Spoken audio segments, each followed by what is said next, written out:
I remember the day that I discovered I was not the same as the other kids in the neighborhood. It was the early 70s, and I was 6.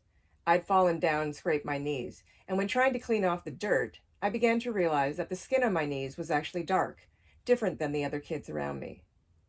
Realizing that I had brown skin and was not the same as my peers was a double blow, because I was also becoming aware that there were things that boys could do that apparently girls could not. I like to climb fences and trees and ride my bike really fast, backpedaling hard to stop and leaving a long, glorious skid along the road. But that was not becoming of a girl, I learned.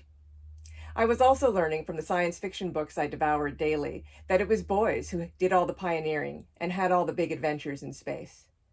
The future certainly didn't seem like it had room for an adventurous brown girl like me. Then, when I was 8, I discovered Star Trek.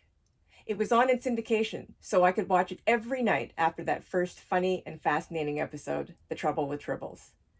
And there, as one of the stars, and with an actual position on the bridge with the captain, was a dark-skinned woman, Lieutenant Uhura, Nichelle Nichols. As I watched and watched Star Trek episodes and fell deeper and deeper in love with the characters and the show and all it stood for and represented, I was just so thrilled that there was clearly a place for someone like me in the future. Uhura, as played by Nichelle Nichols, was smart and capable and respected and valued by the captain and the crew. She was not fetching coffee and standing on the sidelines, though of course there were yeomen who did. She was part of the action, part of the exploration, and part of the solution to the problems encountered each week. And it wasn't because she was black or a woman. It was because she had earned her place and deserved to be there.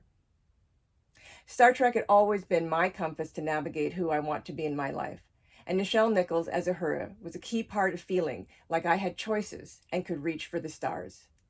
When I finally met Michelle in person in 2010 and took a couple of photos with her and got her autograph, she turned out to be exactly as warm and as generous as I had hoped, not to mention being a model of an older woman who radiated confidence and grace. Because of who she showed herself to be, articulate and passionate, I was not entirely surprised to learn of her unbelievably important role that she had in recruiting minorities and women for NASA, though I was surprised that I had not known of it before. But it gave me another reason to deeply appreciate her and all that she did to ensure that people like her and me would not be left behind in the 21st century.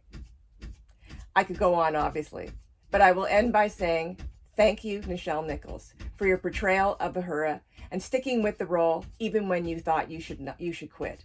And also for all your work with NASA to change the faces of the future. And thank you for just being you, your wonderful, talented, beautiful, glamorous self.